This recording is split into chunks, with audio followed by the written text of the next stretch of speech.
साल 1923 की एक रात, मिस्र का काहिरा शहर, कॉन्टिनेंटल होटल के एक कमरे में एक बहुत ही अमीर ब्रिटिश लॉर्ड तेज बुखार में तड़प रहा है। ठीक रात 1:55 पर वो अपनी आखिरी सांस लेता है। लेकिन ये मौत तो बस एक खौफनाक सिलसिले की शुरुआत भर थी। आज के इस दिलचस्प विश्लेषण में हम दुनिया के सबसे मशहूर और डरावने रहस्य की गहराई में गोता लगाने वाले हैं। चलिए समझते हैं कि तुतनखामेन की मम्मी के श्राप के पीछे आखिर कितनी हकीकत है और कितना फसाना।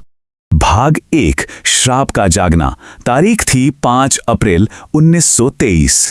जरा सोचिए, ये सिर्फ एक आम मौत बिल्कुल नहीं थी। रात के ठीक 1:55 बजे जैसे ही लॉर्ड कार्नरवॉन ने दम तोड़ा, बिल्कुल उसी सेकंड पूरे कायरा शहर की बिजली अचानक गुल हो गई। पूरा का पूरा शहर एकदम अंधेरे में डूब गया। और सबसे खौफनाक बात बताऊं, हजारों मील दूर इंग्लैंड में उनकी पालतू कुतिया उसी रात अचानक जोर जोर से चीखने लगी और उसने भी तड़प तड़प कर जान दे दी। ये सटीक टाइमलाइन और अजीबोगरीब आंकड़े इस रहस्य को इतना गहरा बना देते हैं कि किसी के भी पसीने छूट जाएं। और अगर ये सब सुन के रोंगटे नहीं खड़े हुए तो जरा इस भविष्यवाणी के बारे में सुनिए। इस मौत से कुछ ही महीने पहले एक 3000 साल पुरानी सीलबंद कब्र खोली गई थी। कहा जाता है कि उसके बाहर साफ साफ एक चेतावनी लिखी थी, जो भी इस राजा की नींद में खलल डालेगा, मौत उसे अपने पंखों पर उठा ले जाएगी। नतीजा, अगले 6 सालों के अंदर इस कब्र से जुड़े 22 लोगों की मौत हो गई। और मौतें भी कोई आम नहीं थीं। एक सेक्रेटरी के 78 साल के पिता ने 7वीं मंजिल से छलांग लगा दी और जिस रेडियोलॉजिस्ट ने मम्मी का एक्सरे किया था ना, वो भी अचानक मारा गया। भाग 2, वो सुनहरी खोज। चलिए थोड़ा पीछे चलते हैं। नवंबर 1922 में 5 लाख पाउंड, मतलब आज के हिसाब से करीब 50 से 60 करोड़ रुपए, ब्रिटिश आर्कियोलॉजिस्ट हावर्ड कार्टर और उनके फाइनेंसर लॉर्ड कार्नरवॉन पिछले 15 सालों से रेगिस्तान की खाक छान रहे थे और ये भारी भरकम रकम पानी की तरह बहा चुके थे। लेकिन हाथ खुश नहीं लगा था। फंडिंग बस बंद ही होने वाली थी। ये उनका बिल्कुल आखिरी मौका था जब अचानक रेत के नीचे उन्हें एक सीढ़ी नजर आई। जैसे ही वो 3000 साल पुराना सीलबंद दरवाजा खुला, अंदर का नजारा सच में इतिहास बदलने वाला था।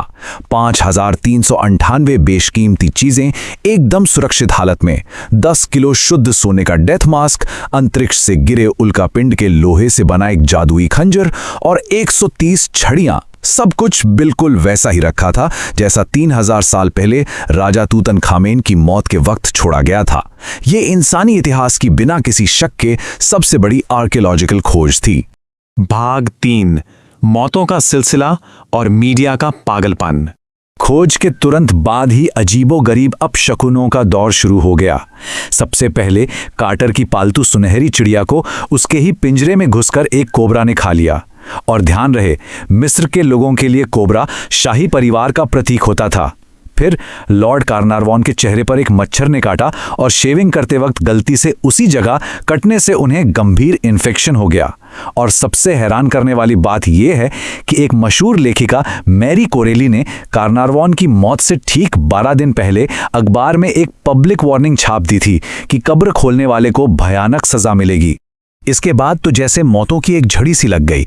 अमेरिकी फाइनेंसर से लेकर खुद सेक्रेटरी तक, जो कोई भी उस कब्र से जुड़ा था, एक एक करके मरने लगा।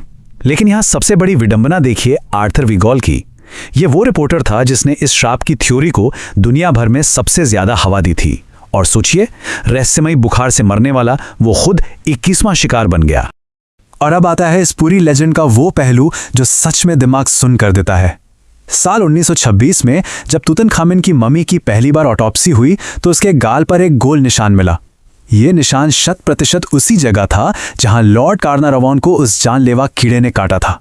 3000 साल पुरानी मम्मी और एक जिंदा इंसान के चेहरे पर बिल्कुल एक ही निशान, कोई चांस ही नहीं। इसके बाद तो दुनिया भर के अखबारों में ऐसा तहलका मचा कि क्या कहने। भाग 4, असली तुतनखामेन। उस सोने के नकाब के पीछे आखिर कौन था? इस पूरे रहस्य को सुलझाने के लिए इनब्रीडिंग नाम के बायोलॉजिकल कॉन्सेप्ट को समझना बहुत जरूरी है। प्राचीन मिस्र के राजघरानों में सत्ता को अपने ही खून तक सीमित रखने के लिए अपने ही सगे भाई बहनों से शादी करना बहुत आम बात थी। तूतनखामेन के माता पिता भी सगे भाई बहन ही थे और इसी बायोलॉजिकल सच्चाई की वजह से इस युवा राजा को जन्म से ही कई बेहद गंभीर और जानलेवा आनुवंशिक बीमारियों ने जकड़ रखा था। सच्चाई और मिथक का ये अंतर सच में बहुत दिलचस्प है। जिस शापित भगवान के गुस्से से पूरी दुनिया थर-थर कांप रही थी ना, वो असल में एक 18-19 साल का बेहद कमजोर और बीमार लड़का था। उसे कोहलर नाम की हड्डियों की गंभीर बीमारी थी। उसका पैर इतना ज्यादा मुड़ा हुआ था कि वो बिना सहारे के एक कदम भी नहीं चल सकता था। अब समझ आया कि उसकी कब्र में 130 छड़ियां क्यों मिली थीं। और जब आधुनिक विज्ञान से उसकी जांच हुई तो पता चला कि उसे मलेरिया भी था। तो असल में वो किसी श्राप से नहीं, बल्कि अपनी इन बीमारियों के बोझ से इतनी कम उम्र में मारा गया था। भाग 5, मिथक का पर्दाफाश। कैसे हमारी कल्पना सच्चाई पर हावी हो जाती है। तैयार हो जाइए एक बहुत बड़े ट्विस्ट के लिए। दशकों बाद कब्र के सिक्योरिटी इंचार्ज के खुलासे ने इस पूरी कहानी को जड़ से पलट कर रख दिया। उन्होंने बताया कि दरवाजे पर कोई चेतावनी या कोई श्राप लिखा ही नहीं था। ये सब झूठ था। जब एक जर्नलिस्ट ने आकर श्राप के बारे में पूछा तो आर्कियोलॉजी टीम ने बस मुस्कुराकर टाल दिया। और बस एक रिपोर्टर की शानदार कल्पना और उस टीम की एक छोटी सी चुप्पी ने दुनिया के सबसे मशहूर श्राप को जन्म दे दिया। चलिए अब एक एक करके इन सनसनीखेज दावों की हवा निकालते हैं। कुत्ते की मौत बिल्कुल उसी वक्त नहीं हुई थी। काहिरा और इंग्लैंड के टाइम जोन में घंटों का फर्क था, जिसे मीडिया ने पूरी तरह इग्नोर कर दिया। काहिरा में बिजली जाना 1920 के दशक के पावर ग्रिड में यह बेहद आम बात थी। और वो मम्मी के गाल का निशान वो प्रतिद्वंदी अखबार मॉर्निंग पोस्ट ने खुद बैठकर गढ़ लिया था, क्योंकि उसे एक्सक्लूसिव खबरें नहीं मिल रही थी।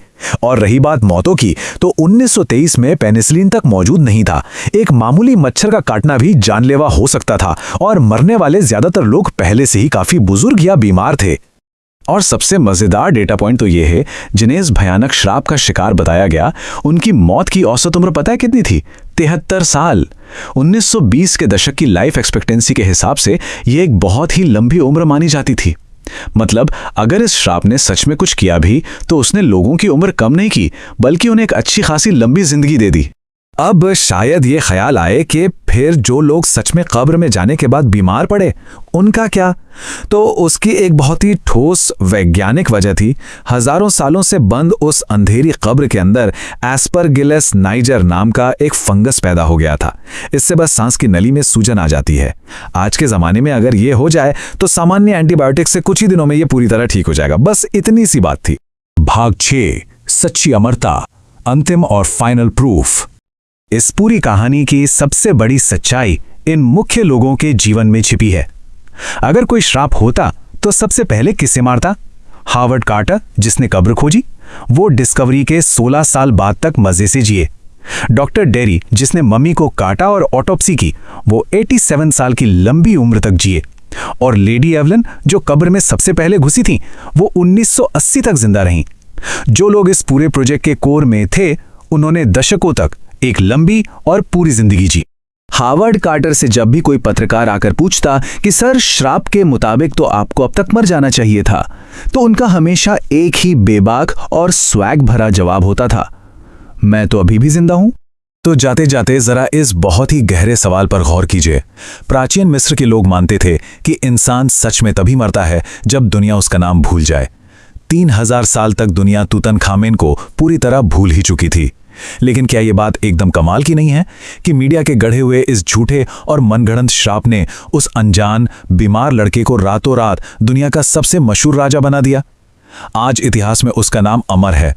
विडंबना देखिए, शायद उस झूठे श्राप ने ही उसे वो अमरता दे दी जिसकी तलाश में वो सोने की शानदार कब्र बनाई गई थी। है ना सोचने वाली बात।